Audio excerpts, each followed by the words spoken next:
Monuments. These things are the bane of almost everyone's outdoors playthroughs indoors, being the source of constant anxiety and fear throughout the subfloor. These annoying buggers blend in with their surroundings and sneak up on you when you least expect it. But their existence has always puzzled me. Why is a monument, a non-sentient statue, suddenly coming to life? And why does it want to end your life? What is going on with this entity story-wise, and why does it act the way it does? Well, those are questions I aim to answer in this video. Today, we'll be taking a deep dive into the lore of monuments, Door's most annoying and also most terrifying new entity. And by the end of this video, you'll come to realize the true scale of this creature's horror. So, with all of that being said, let's begin. Alright, so what exactly are monuments? Well, we first need to take a look at what they are based on. In every nature or outdoors themed room in both the hotel and the mines, players could find these strange diamond-shaped obelisk structures. These were nothing more than just decorations, and apart from looking cool, they didn't really do anything. That all changed with the release of the outdoors, where in addition to the obelisks returning in many of the new rooms, some were given a unique property. A few of these structures aren't what they appear to be, as when nobody is looking, they'll spring to life, revealing 4 fleshy legs that crawl on the floor. These alive obelisks are called monuments, and they function like weeping angels. When they are in the eyesight of players, they'll remain completely still, but once nobody is looking, they'll spring to life and attempt to attack any nearby players. If you fail to look at them before they attack, you'll be pushed to the ground, dragged under them, and then sat on top of, killing you instantly. Now, monuments are what are known as ambush predators, as instead of actively hunting like other entities, they choose to wait for an unexpected player to pass by and then pounce when given the opportunity. The main advantage obelisks have is their ability to blend in with their surroundings. Normal obelisk structures spawn all throughout the outdoors, so most people wouldn't expect one to be a deadly creature. However, the existence of harmful and non-moving monuments brings up an interesting question. Why do these monument entities come to life? If we take a look at a completely harmless statue, we'll see it's entirely made of stone, but the monument entities, although having an outside shell of identical stone, have a red fleshy interior, like an animal, as well as meaty legs. In fact, the meat in their body makes them a prime food source for the more intelligent inhabitants of the outdoors, such as the groundskeeper and his family, which can be seen cooking a dead monument over an open flame. Now, this raises one main question. Were the monuments born with this fleshy interior, or did the fleshy interior make their way inside of a normal monument statue? The existence of 2 types of monuments could imply that the alive one was once originally completely harmless, yet some type of creature burrowed inside of it to disguise itself among the other harmless statues and catch unexpected players off guard. This theory, however, is disproven by how the inside of a monument is entirely covered in meat. This isn't some other living entity inside of the statue. The statue itself is the entity, as it's got an entire network of internal mechanisms keeping it alive in all of that flesh. This raises another question though, are the monuments entities? After all, if the alive ones are alive, could the other ones be too, just asleep or hibernating or something? Well, I don't think so.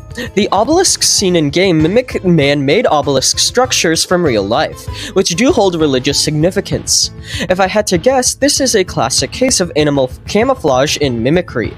Whatever species monuments are have adapted to have a shell that looks like the man-made structures to better blend in with their environment and remain undetected.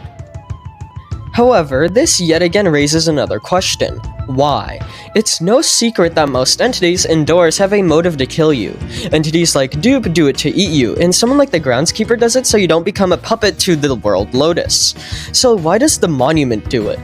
Well, I'm not too sure. If we take a look at the interior of a monument, you'll notice how it's entirely flesh. There are no organs or orifices or anything really, it's just meat. This is rather strange, especially if you take into account what happens when one kills you. If you happen to die to a monument, you'll be sat on top of by it. Now, the underside of a monument is actually really interesting. When monuments are stationary, they appear just as normal, harmless obelisks do. However, when they decide to pursue a player, they rip their own body at the base to show their legs and spread out and move.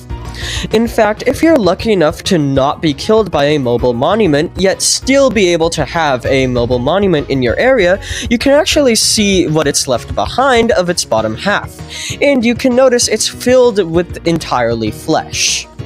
Anyways, back to the monument sitting on you, the underside of a monument's mobile body is also fleshy, with no mouth or anything. And that leads me to believe that they don't really eat their prey, but rather absorb them. Think of something like a Venus flytrap. Both creatures ambush their food, trap it, then dissolve and digest it whilst it's trapped. That's how I think the monuments work. Afterwards, they'll likely retreat to their bottom half, which they have left behind, as that's essentially a part of their body.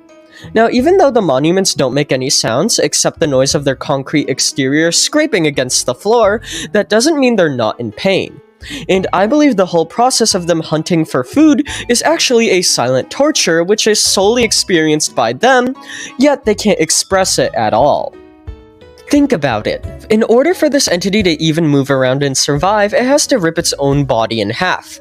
And although at first this may not seem painful as it's a common biological process among the species, there is evidence to suggest that the entity's pain cannot be expressed by them through sound.